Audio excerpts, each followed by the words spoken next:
ګرانو کتونکو نورو ویډیوګانو لپاره لاندې سره بټن باندې کلیک وکړئ یعنی زما چینل در سره سبسکرایب کړئ او ورسره په ګنګړي باندې هم کلیک وکړئ ترڅو د نوي ویډیوګانو خبرتیا تاسو ته په اسانۍ سره اللهم صل على سيدنا محمد وعلى آل سيدنا محمد وبارك وسلم عليه.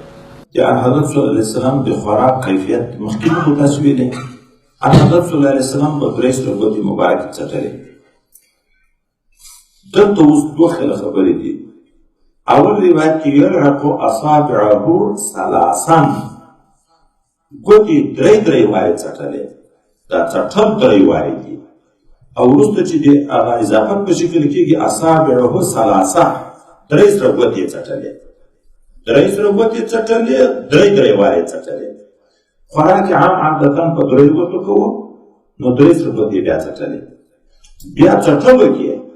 هغه ګوتې درې وارې چټله چې کامل نظافت کې راشي اول بیا دغه غټه ګوته مبارکه چټله بیا دا بله ځکه طعام ته هغه وایي ډېره ونږدې کېږي خو خولې ته هم بیا دا زر نږدې کېږي دې خوا نه طعام ته اوږده د زر ولګېږي دې خوا نه چې راځي خولې طرف ته بیا دغه نږدې کېږي نو دغه ګوتې درې وارې به وچټله بیا بې دا بله سبابه درې وارې بیا بې دا ابهامه درې وارې درې ګوتې او هغه یوه ګوته درې وارې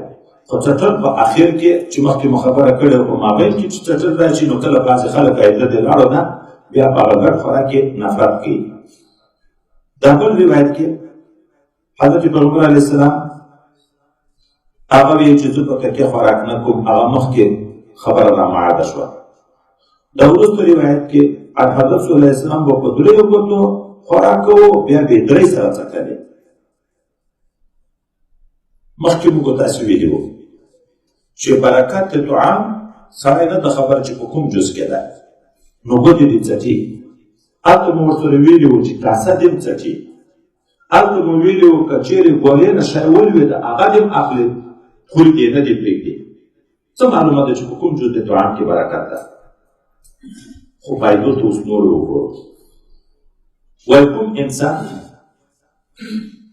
چې لاس ماړۍ خلاصه کړه کاسه یې وڅټله یو خو مو مخکې د دعا خبره کړې وه چې کاسه دعا ورته کوي دلته بله خبره کاسه یې وڅټله د څټلو نه بعد یې اوبه په تېرې کړې دا مینځل نه یي هغه اوبه یې وچېکلې وایي دومره ثواب خدای په کور کوي لکه یو غلام چې آزاد کړي یو خو د کاسې د څټلو خبر وه چې برکت دلته مزید شارح دا اوس لیکلي چې کاسه یې وڅټله بیا یې اوبه په تېرې کړې هغه اوبه یې وچېکلې دومره ثواب لکه عید د غلام اعتاق او یو غلام چې سړی آزاد کړي د غلام د هر یوې عضوې په عوض کې خدای دې د عضو د جهنم نه خلاصوي.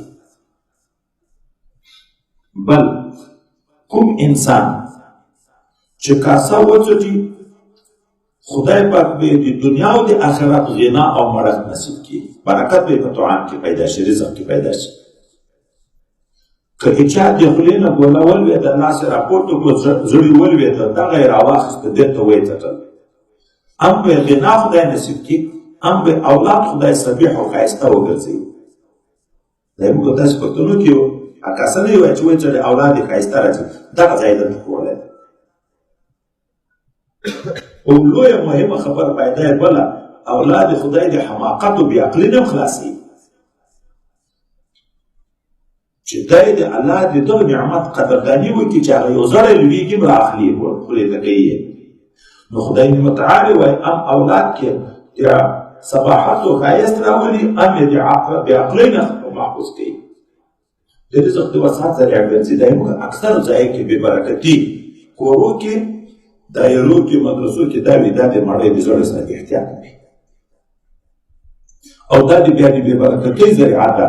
چې په کوم کور کې زړه لویږي او سړی په تېرېږي وینې یې پورته یې نه کړي وایي خدای پاک یې په تنګي د رزق کې رښتیا کوي ویې لید مړۍ پرته ده دی په تېرېږي پورته یې نه کړي الله یې وایي د رزق په تنګي باندې کې رښتیا کوي او چې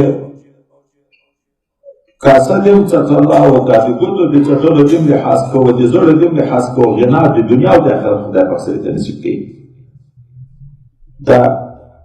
کیفیت یې ناستي وو د خوراک په آخر روایت کې حضرت پیغمبر رسول الله علیه وسلم ته یوه ورځ خرماوې چا راوړې حضرت انس چې خادم د ده دی وي حضرت رسول الله علیه وسلم ولید چې دا خرماوې خوړې خو وهو مقعن من الجوع داسې شا طرف ته یې تکیه کړې وه خوراک یې کړ د تکیې په حال کې هلته ویې چې زه خوراک نه کوم خو وایي دومره لوږه وه په ده راغلې دومره لوږه چې د ډېرو زوع په سم کېنستی نه شوی وهو مقعد شا طرف ته یې تکیه کړې وه د دغه تکیې په حال کې خوراک کوو خو د څه وجې نه من الجوع د اوږدوالي د لوږې د وجې نه دومره وخت لوږه په تېره شوې وه چې په بدن مبارک کې دومره ضعف راغلی و چې سم کېنستی نه شوی د دغه عذر د وجې نه یې تکیه کړې وه د تکیې په حال کې